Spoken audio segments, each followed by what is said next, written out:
Hello everyone, welcome to the channel. সকলোকে স্বাগতম জনাইছো মই ৰবীন্দ্ৰ বৰা। আমি ডিএমই কথা পাতিবলৈ লৈছো আজি আকৌ বহুতখিনি প্ৰশ্ন মই পাই আছিলো কমেন্টটো বা মোৰ ইনবক্সটো মেছেজৰ যে ডিএমইৰ সেকেন্ড স্টেজটো কি হয় যদি আমি পৰীক্ষা পাস কৰো ৰিটেন পাস কৰো কি হ'ব আৰু ৰিটেনত কেনেকুৱা মাৰ্কস থাকে বা যদি সেকেন্ড স্টেজ কিবা থাকে স্কিল টেষ্ট বা কিবা তেতিয়াহলে তাত কেনেকুৱা ধৰণৰ মাৰ্কস থাকে এই বিষয়ে বহুতে খুদি আছিল কেনেকুৱা হয় স্টেজ বিলাক যেহেতু মই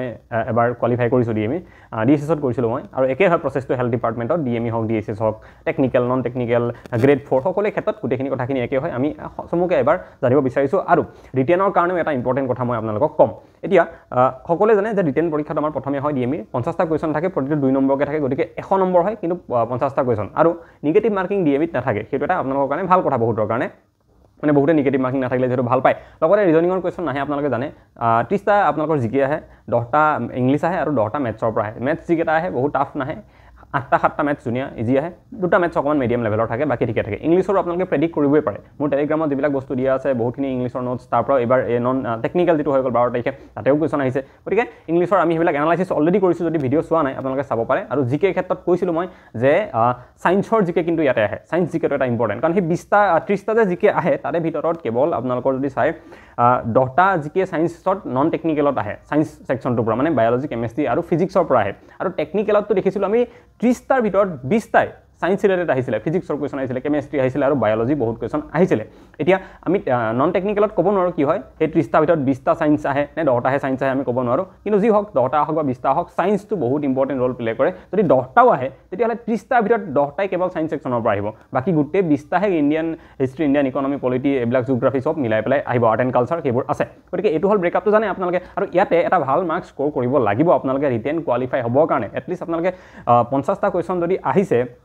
তাতে আপোনালোকে 45টা কোৱেশ্চন শুদ্ধ কৰিব লাগিব আৰু শুদ্ধ কৰাটো সম্ভৱ ইয়াতে কাৰণ কোৱেশ্চন বিলাক ইজি থাকে বহুত টান কোৱেশ্চন ইয়াতে নাথাকে আৰু লগতে এটা কোৱেশ্চন কথা কি আপোনালোকে গুটে পেপাৰ এটেম্প কৰি আহিব পাৰে নিগেটিভ মাৰ্কিং তাত নাথাকে সেই কাৰণে কাট অফটো ইয়াতে অলপমান বেছিকে যোৱা দেখা যায় ডিএমই বা আমাৰ ডিএসএছৰ পৰীক্ষা বিলাকত এতিয়া আপুনি যদি 45 মাৰ্কস টাৰ্গেট মানে 45 কোৱেশ্চন টাৰ্গেট কৰে 45 কোৱেশ্চন যদি আপোনাৰ শুদ্ধ হয় তেতিয়াহলে আপোনাৰ বহুতখিনি চান্স থাকে যে ৰিটেন ক্লিয়াৰ হৈ যায় কিন্তু ৰিটেন ক্লিয়াৰ হোৱাৰ পিছৰ ষ্টেজটো এটা কথা আছে ৰিটেন ক্লিয়াৰ হোৱাৰ পিছত কি হ'ব ৰিটেনৰ পিছত এডিআইৰ দৰে একে হয় একচুয়ালি প্ৰসেসটো আমি যদি ক'বলৈ যাওঁ তাত বিশেষ চেঞ্জ নাই সিলেবাসখনো তেনেকুৱা ধৰণৰ থাকে আপোনালোকৰ নেক্সট টেষ্ট যদি মই নন টেকনিক্যালৰ কাৰণে কম কম্পিউটাৰ টেষ্ট আপোনালোকৰ হ'ব যেটো নন টেকনিক্যাল খিনি বিভিন্ন ধৰণৰ এলডিএ বা এনেকুৱা ধৰণৰ পোষ্ট যেটো আছে জুনিয়ৰ এসিস্টেন্ট এলডিএ হওক বা অন্যান্য কম্পিউটাৰ লগত ৰিলেটেড হয় গোটেইখিনি গতিকে এটা কম্পিউটাৰ টেষ্ট হ'ব য'ত আপোনালোকে ওয়াৰ্ড পাৱাৰ পইণ্ট আৰু এক্সেল এই তিনিটা টপিকৰ পৰা কোৱেশ্চন আহে তাতে আমি লাষ্ট টাইম এক্সেলৰ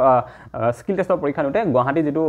মেডিকেল কলেজৰ অডিটৰিয়াম আছে তাতে হৈছিল যিসকলে দিছিলে গম পায় বহুতক আমি আৰু তাতে ষ্টুডেন্ট লগ পাইছিলো বহুত ষ্টুডেন্ট আহিছিলে দিবলৈ গ্ৰেড 4 আৰু গ্ৰেড 3 তো তেতিয়া আমি লগ পাইছিলো তাতে গুৱাহাটী মেডিকেল কলেজৰ যেটো অডিটৰিয়াম আছে ন আমাৰ ভঙাগড়ত তাতে হয় হেতু তো তাতে আপোনালোকৰ 25 মাৰ্কছৰ কি থাকে স্কিল টেষ্ট হয় মানে কম্পিউটাৰ টেষ্ট হয় নন টেকনিক্যাল কথা কৈছো মই গ্ৰেড 3 কাৰণে আৰু গ্ৰেড 4 যিসকল আছে তেওঁলোকৰ কাৰণে কি হ'ব এটা ইন্টাৰভিউ হ'ব তেওঁলোকৰ তাতে 5 মাৰ্কছৰ ইন্টাৰভিউ এটা থাকে অলপমান কোৱেশ্চন কৰে বহুত টেবুল বহি থাকে দুজনকে মানুহ একেলগে বহুতৰ ইন্টাৰভিউ চলি থাকে লাইন কে মেলা পথাৰ নিচিনাকে আপোনালোকে ইন্টাৰভিউ হলত সোমালে যদি পায় দেখা পাব তেনেকুৱা ধৰণে হয় 5 নম্বৰ থাকে মাত্ৰ বহুত বেছি নহয় জাস্ট সিম্পল সৰু কথা কিছুমান সুধে ব্লাড গ্ৰুপ কেটা আছে জানে নে কি হয় এনেকুৱা ধৰণৰ কথাবিলাক তাতে আপোনালোকে গ্ৰেড 4 ক্ষেত্ৰত সুধে আৰু গ্ৰেড 3 ক্ষেত্ৰত যদি চাই আপোনালোকে তেতিয়াহলে সেই একে এডিআৰ যেনেকুৱা পেপাৰ আহে আপোনালোকৰ মাইক্ৰসফট ওয়াৰ্ডৰ এটা কোৱেশ্চন পাব এক্সেলৰ এটা পাব আৰু আপোনালোকে পিপিটি এটা কোৱেশ্চন পাৱাৰ পইণ্টৰ এটা কোৱেশ্চন পাব তেনেকে হ'ব কিন্তু সিলেকশন যেটো ফাইনালি আপোনালোকৰ হ'বগে সেই সিলেকশনটো মেটাৰ কৰিব দুটা মাৰ্কস যোগ কৰি পেলাই আপোনালোকে ধৰক ৰিটেনত 50টা কোৱেশ্চন আহিছিলে 45টা শুদ্ধ হ'ল আপোনালোকে কিমান নম্বৰ পাব দুইকে 90 নম্বৰ পালে আৰু আপুনি যেটো স্কিল টেষ্ট দিলে তাত 25 নম্বৰ আছিল আৰু তাতে আপুনি 20 পালে তেতিয়া কিমান হ'ব এফালে 90 আৰু এফালে 20 110 নম্বৰ হ'ব ন সেই 110ৰ ভিতৰত আপোনালোকৰ 110 টো মানে কাট অফৰ ভিতৰত আহিব লাগিব তেতিয়াহে থাকিব সেই কাৰণে কি হয় ৰিটেনত 1:2 ৰেশিও সিলেকশন হয় মানে যিমান পোষ্ট থাকে তাৰে ডাবল মানুহ তেওঁলোকে মাতে আৰু পিছত সেই মাৰ্কসটো লৈ পেলাই কি কৰে দুটা মিক্স কৰি দি পেলাই কাৰ হাইয়েস্ট হৈছে হেতু চাই এনেকুৱা যদি হয় কেতিয়াবা যে কোনোবা এজন লৰাই 45টা কোৱেশ্চন শুদ্ধ কৰি 90 নম্বৰ পাইছে আৰু কোনোবা এটা লৰাই 46টা শুদ্ধ কৰি পেলাই 92 পাইছে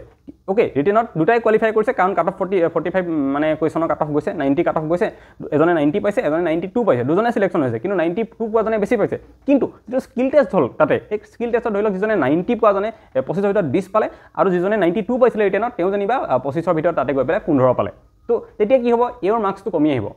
যিজনে ইয়াতে 92 পাই গৈছিলে কাৰণ হেতে 5 তেওঁ কম পালে ইয়াতে 2 হে বেছি পাইছিলে এই হিজন লৰা 90 পাজনৰ মানে কাট অফ ক্লিয়াৰ হ'ব কাৰণ দুটা যোগ কৰি পেলাই হয় এই বস্তুটো বুজিব আপোনালোকে লাগিব যদিও বা মই কওঁ স্কিল টেষ্টক লৈ বহুত বেছি টেনচন ল'ব নালাগে নৰ্মেল কোৱেশ্চন আহে স্কিল টেষ্টত বহুত বেছি একো ডিফাৰেন্স নাথাকে সকলো একে ধৰণৰ নম্বৰ পায় তাতে 18 20 17 এনেকুৱা ধৰণে পায় আপোনালোকে ৰিটেনটোত যিমান পাৰে ভাল কৰিব চেষ্টা কৰক আৰু সম্ভৱ যেহেতু মই কৈছো মই নিজেও কৰিছিলো 48 কাৰেক্ট 50টা ভিতৰত কুৱেশ্যন 48টা শুদ্ধ কৰিছিলোঁ আপোনালোকে কৰিব পাৰে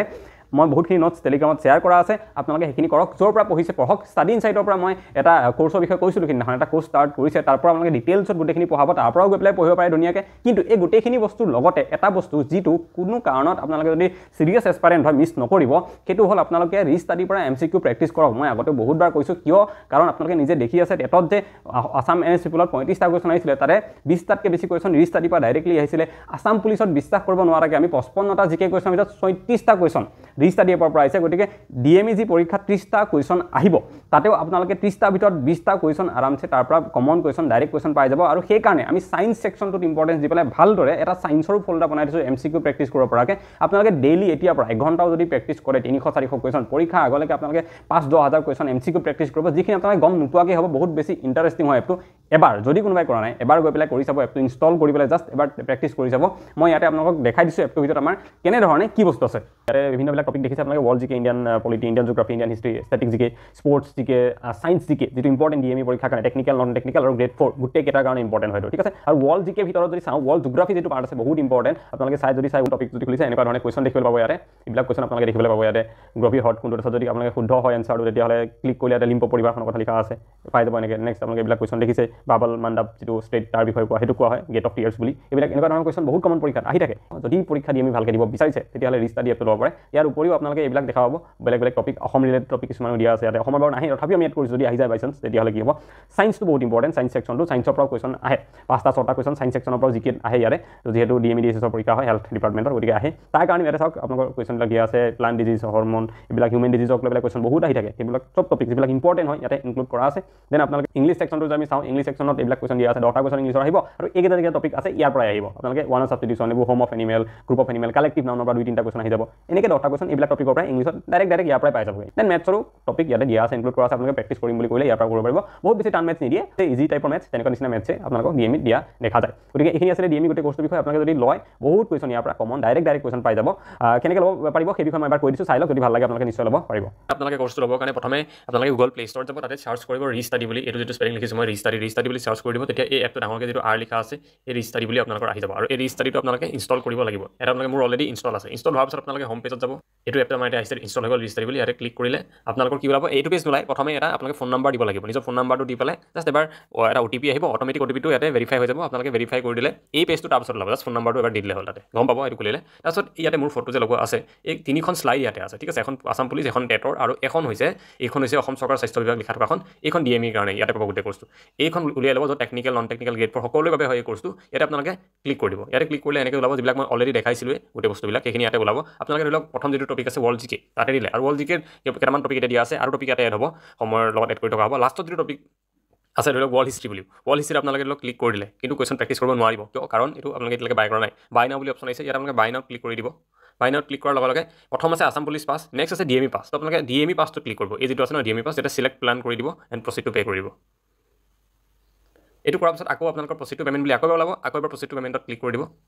তাৰপিছত আপোনালোকে কি কৰিব ইয়াতে গুগল পে' আৰু অপশ্যনছবিলাক ওলাব এতিয়া কেনেকৈ পে' কৰিব পাৰে ঠিক আছে আপোনালোকে গুগল পে'টো আহি গৈছে ইয়াতে পে' বুলি যদি কৰি দিয়ে তেতিয়াহ'লে আপোনালোকৰ গুগল পে'লৈকে আপোনালোকৰ পেজটো ওলাই যাবগৈ গুগল পে'লৈ ওলোৱাৰ পিছত আপোনালোকে গম পায় কেনেকৈ কৰিব লাগে এইখিনি তেনেধৰণে কৰি ল'ব আৰু আপোনালোকে কিবা যদি প্ৰব্লেম পায় পে'মেণ্ট কৰাৰ ক্ষেত্ৰত বা এপটো লোৱাৰ পিছত আপোনালোকৰ এনৰলমেণ্ট হোৱা নাই তেনেকুৱা যদি কিবা প্ৰব্লেম পায় তেতিয়াহ'লে এইটো নাম্বাৰ দিয়া আছে এই নাম্বাৰটোত এবাৰ হোৱাটছএপত মেছেজ কৰিব ফোন নকৰিব এবাৰ জাষ্ট মেছেজ এটা কৰি জনাই দিব প্ৰব্লেমটো আপোনালোকৰ কিবা থাকিলে ছল্ভ কৰি দিয়া হ'ব